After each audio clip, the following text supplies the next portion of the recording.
बिस्मिल्लाहिर्रहमानिर्रहीम। First year student, आज हम फ़ोटो रिस्पायरेशन के बारे में पढ़ेंगे। फ़ोटो रिस्पायरेशन, जैसे कि नाम से ज़ाहिर हो रहा है, photo mean light and respiration mean respiratory process. अब आप रिस्पायरेशन के बारे में तो अच्छी तरह पढ़ चुके हैं, जिसमें ग्लूकोज की ब्रेक डाउन होती है, क्रेब्स साइकिल होता है, ग्लाइकोलिसिस होता है, इलेक्ट्रॉन ट्रांसपोर्ट चेन होती है। ये सारे प्रोसेसेस हम पढ़ चुके हैं रिस्पायरेशन में।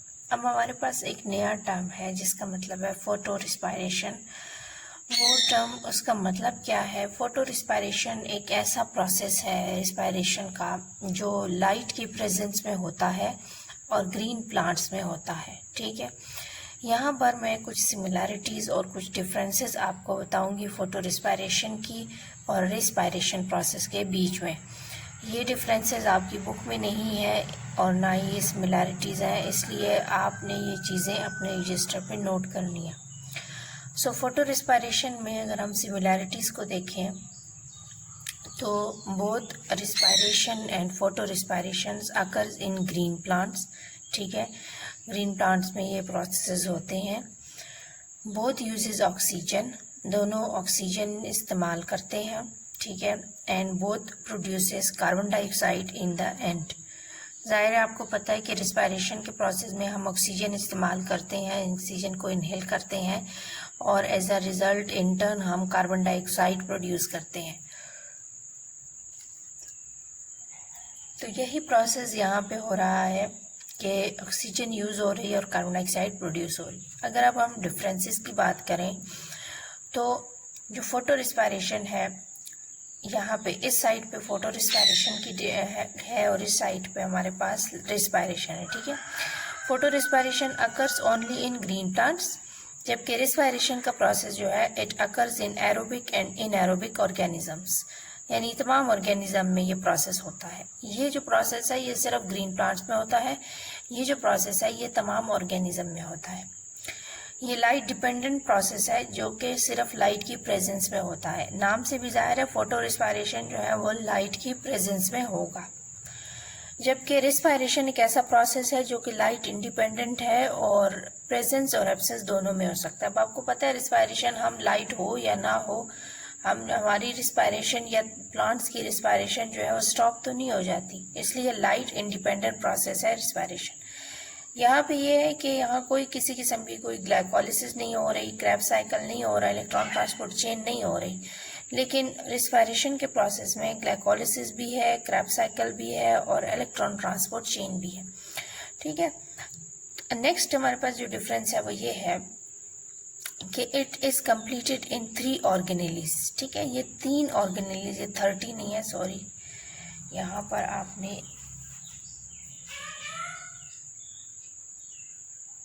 it is completed in 3 organelles, that is chloroplast, peroxisomes and mitochondria। जबकि दूसरी तरफ जो हमारे पास रिस्पायरेशन है वो हमारे पास दो पार्ट्स में कंप्लीट होता है। साइटोप्लाज्म में कुछ हिस्सा इसका होता है और माइटोकॉन्ड्रिया में भी इसका कुछ हिस्सा होता है। फोटो रिस्पायरेशन जो है इसमें किसी किस्म का कोई ATP energy rich compound produce नहीं होता, जबकि इस केस में आपको पता है कि एटीपी भी प्रोड्यूस होता है, जीटीपी भी, NADH2 भी और FADH2 भी प्रोड्यूस होता है। फोटो रिस्पायरेशन एक एनर्जी वेस्टेज प्रोसेस है, इसमें एनर्जी यूज होती है, जबकि जो हमारे पास रिस्पायरेशन है वो एनर्जी प्रोड्यूसिंग प्रोसेस है। ये सारी के सारी जो डिफरेंसेस है ये आपने अच्छी तरह याद कर लेनी है ताकि आपको क्लियर हो जाए कि फोटो रिस्पायरेशन और रिस्पायरेशन में क्या डिफरेंसेस है। जी डियर स्टूडेंट, अब मैं आपको फोटो रिस्पायरेशन समझाने लगी हूँ कि ये प्रोसेस क्या होता है। तो डिफरेंसेस या डेफिनेशन मैं आपको बता चुकी हूँ। फोटो रिस्पायरेशन में क्या होता है कि, और ये किस वक्त स्टार्ट होती है, whenever there is low level of carbon dioxide up to 50 ppm, ठीक है, या इससे भी लो हो जाए, तो उस वक्त हमारे पास जो इनकी बॉडी में जो एंजाइम होता है प्लांट की बॉडी में, राइबोलोज बायोफॉस्फेट, तो राइबोलोज बायोफॉस्फेट एक ऐसा एंजाइम है, ये एंजाइम है राइबोलोज बायोफॉस्फेट एक ऐसा एंजाइम है जो 2 एक्टिविटीज़ कर सकता है, ऑक्सीजनेज एक्टिविटी भी कर सकता है और कार्बोक्सिलेज। इसका मतलब है कि ये कार्बन डाइऑक्साइड को भी कंबाइन कर सकता है राइबोलोज बायोफॉस्फेट के साथ और ऑक्सीजन को भी कंबाइन कर सकता है राइबोलोज बायोफॉस्फेट के साथ। सो जब कार्बन डाइऑक्साइड का लेवल लो होता है लीफ के अंदर, तो राइबोलोज बायोफॉस्फेट ऑक्सीजन के साथ कंबाइन होता है बाय मीन ऑफ रूबिस्को, ना कि कार्बन डाइऑक्साइड के साथ। मेरी बात को अच्छी तरह समझ जाएं कि whenever there is low level of carbon dioxide, then what happened, the Rubisco enzyme combine the oxygen with the ribulose biophosphate instead of carbon dioxide. ये प्रोसेस कहाँ हो रहा है? क्लोरोप्लास्ट में हो रहा है। And as a result 1 molecule of PGA phosphoglyceraldehyde produce होता है and 2 molecules of phosphoglycolate produce होते हैं। ठीक है, क्या प्रोड्यूस होता है? 1 मॉलिक्यूल ऑफ पीजीए प्रोड्यूस होता है and 2 molecule of phosphoglycolate produce होता है। अब ये फॉस्फोग्लाइकोलेट जो है ये एक टॉक्सिक सब्सटेंस होता है, पौधे के लिए ये बहुत खतरनाक है, इसलिए the plants must get rid of this phosphoglycolate or otherwise it must be converted to another compound जो कि प्लांट के लिए टॉक्सिक ना हो। So what happened, phosphoglycolate जो होता है उससे फॉस्फेट ग्रुप रिमूव कर दिया जाता है by mean of enzyme and as a result ये कन्वर्ट हो जाता है ग्लाइकोलेट में। जिस वक्त ये ग्लाइकोलेट में कन्वर्ट होता है तो इन फॉर्म ऑफ ग्लाइकोलेट इसको परऑक्सीजोम जो इन ऑर्गेनेली है उसमें ट्रांसफर कर दिया जाता है। So within the peroxisome, glycolate is converted to glyoxylate। ठीक है, थर्ड स्टेप है ये, glyoxylate में कन्वर्ट हो जाता है and then glyoxylate is converted to glycine। अब ये जो ग्लाइसिन है, जिस वक्त ग्लाइसिन बन जाता है तो ग्लाइसिन स्टेज पे ये माइटोकॉन्ड्रिया में ट्रांसफर हो जाता है। यह है थर्ड ऑर्गेनेल। अब माइटोकॉन्ड्रिया में जब ग्लाइसिन आता है तो फौरन से it is converted to serine. Serine जो है it is then converted to hydroxy pyruvate. Again serine को कहाँ ट्रांसफर किया जाता है? क्लोरोप्लास्ट में and in this way hydroxy pyruvate is formed. Hydroxy pyruvate is change to glycerate and then glycerate is converted to phosphoglyceraldehyde by the using of energy in which the ATP molecule is converted to ADP. So in this way हमारे पास ये photo respiration का process complete होता है। तो अब आपको नजर आ रहा है इसमें 3 ऑर्गेनेलीज इन्वॉल्व है। एक तरफ स्टार्ट कहाँ से हो रहा है? क्लोरोप्लास्ट से स्टार्ट हो रहा है, देन पैरोक्सिसोम की बात हुई है एंड देन माइटोकॉन्ड्रिया की बात हुई है। सो व्हाट हैपेंड, किस वक्त फोटो रिस्पायरेशन स्टार्ट होता है? When there is low level of carbon dioxide, then rubisco that is the enzyme combine the oxygen with the ribulose biphosphate instead of carbon dioxide. ठीक है, वैसे तो rubisco क्या करता था? कार्बन डाइऑक्साइड को कंबाइन करता था राइबोलोज बायोफॉस्फेट के साथ, लेकिन ऑक्सीजन की ज्यादती और कार्बन डाइऑक्साइड की कमी की वजह से राइबोलोज बायोफॉस्फेट ऑक्सीजन के साथ कंबाइन होता है। तो यही वो फर्स्ट स्टेप है जिसमें ये जब कंबाइन होता है तो आगे का प्रोसेस शुरू हो जाता है। स्टूडेंट, अभी मैंने आपको बताया है कि रूबिस्को जो है एक ऐसा एंजाइम है जो दोनों किस्म की एक्टिविटीज़ कर सकता है, यानी कि ये कार्बोक्सिलेज एक्टिविटी भी कर सकता है और ऑक्सीजनेज। इसका मतलब ये है कि ये कार्बन डाइऑक्साइड को भी राइबोलोज बायोफॉस्फेट के साथ कंबाइन कर सकता है और ऑक्सीजन को भी राइबोलोज बायोफॉस्फेट के साथ कंबाइन कर सकता है। अभी जो हम टॉपिक पढ़ने लगे हैं उसमें हम पढ़ेंगे कि what is the effect of temperature on the activity of rubisco enzyme.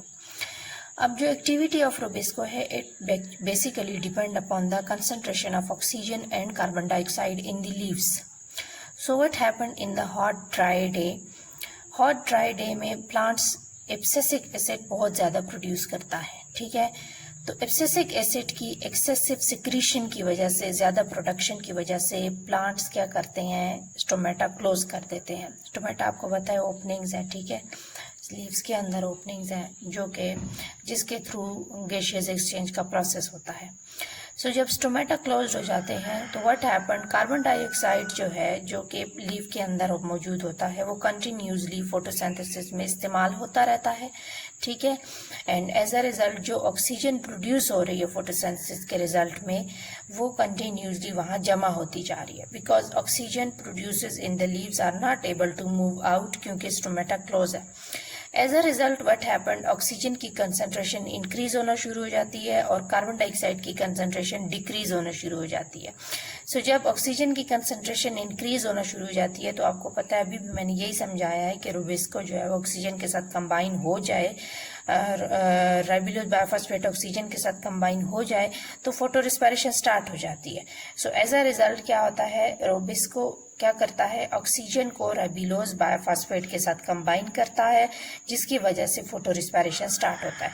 सो इस वजह से जिस वक्त कार्बन डाइऑक्साइड का लेवल लो हो जाए और ऑक्सीजन की कंसंट्रेशन हाई हो जाए तो उस वक्त फोटो रिस्पायरेशन स्टार्ट हो जाता है। अब आपको पता है कि क्यों लो हो रहा है, क्योंकि हॉट डे में यानी हॉट ड्राई डे में क्या होता है कि प्लांट्स एक केमिकल एब्सिसिक एसिड प्रोड्यूस करता है, जिसकी वजह से स्टोमेटा क्लोज हो जाते हैं। स्टोमेटा क्लोज होते हैं तो कार्बन डाइऑक्साइड जो लीफ के अंदर ऑलरेडी मौजूद है वो तो फोटोसिंथेसिस में इस्तेमाल होता जा रहा है, लेकिन एज अ रिजल्ट जो ऑक्सीजन प्रोड्यूस हो रही है वो बाहर नहीं जा सकती, इसलिए वो लीफ के अंदर जमा होती जा रही है, जिसकी वजह से ऑक्सीजन की कंसंट्रेशन हाई और कार्बन डाइऑक्साइड की कंसंट्रेशन लो हो रही है। So as a result high concentration of oxygen की वजह से क्या हो रहा है, फोटो रिस्पायरेशन का प्रोसेस स्टार्ट हो जाता है। ठीक है, समझ आ गई होगी आपको। जी डियर स्टूडेंट, अब आप एक इस डायग्राम को देखिए जो आपकी बुक में गिवन है। इसमें 3 ऑर्गेनेलीज हैं, क्लोरोप्लास्ट, पेरोक्सिसोम्स एंड माइटोकॉन्ड्रिया। इसमें आपको एक फोटो रिस्पायरेशन का प्रोसेस नज़र आ रहा है। सबसे पहले आपने स्टार्ट लेना है यहाँ से, ये लिखा हुआ हमारे पास फॉस्फोग्लाइकोलेट। फॉस्फोग्लाइकोलेट कैसे बनता है वो मैंने आपको बता दिया है कि जब ऑक्सीजन रुबिस्को के साथ कंबाइन होता है, रुबिस्को के ज़रिए राइबोलोज बायोफॉस्फेट के साथ कंबाइन होता है तो फॉस्फोग्लाइकोलेट प्रोड्यूस होता है। अब आप गौर से देखें, सेकंड स्टेप पे फॉस्फोग्लाइकोलेट से फॉस्फेट ग्रुप रिमूव किया गया है and then it is converted to glycolate. जैसे ही ये ग्लाइकोलेट बना है, ये पर ऑक्सीसोम में चला गया है। ठीक है, सेकेंड ऑर्गेनेली पर ऑक्सीसोम के अंदर क्या हो रहा है, glycolate is converted to glyoxylate, और इस दौरान आपको नजर आ रहा है कि ऑक्सीजन कंबाइन हो रहा है वाटर मॉलिक्यूल के साथ and it is converted to H2O2 यानी हाइड्रोजन पेरोक्साइड बन रहा है। हाइड्रोजन पेरोक्साइड को स्टेप नंबर 9 में जो है वो अगले इसमें कन्वर्ट किया जाता है वाटर में और एटॉमिक ऑक्सीजन में। यहाँ पर आपको नजर आ रहा है कि ग्लाइऑक्सिलेट जो है then it is converted to glycine. ठीक है, ग्लाइसिन, और इस दौरान आपके पास ग्लूटामेट भी अल्फा ग्लूटेरेट में कन्वर्ट हो रहा है। ग्लाइसिन जब बन जाता है तो ग्लाइसिन स्टेज पर इसको माइटोकॉन्ड्रिया में ट्रांसफर कर दिया जाता है। सो माइटोकॉन्ड्रिया में आपको नजर आ रहा है कि glycine is converted to serine and during this step NADH is produced, carbon dioxide is removed, NH3 is also produced. So glycine, अच्छा सेरीन जो है, जब सेरीन बन जाता है तो माइटोकॉन्ड्रिया से सेरीन को ट्रांसफर कर दिया जाता है पेरोक्सिसोम में।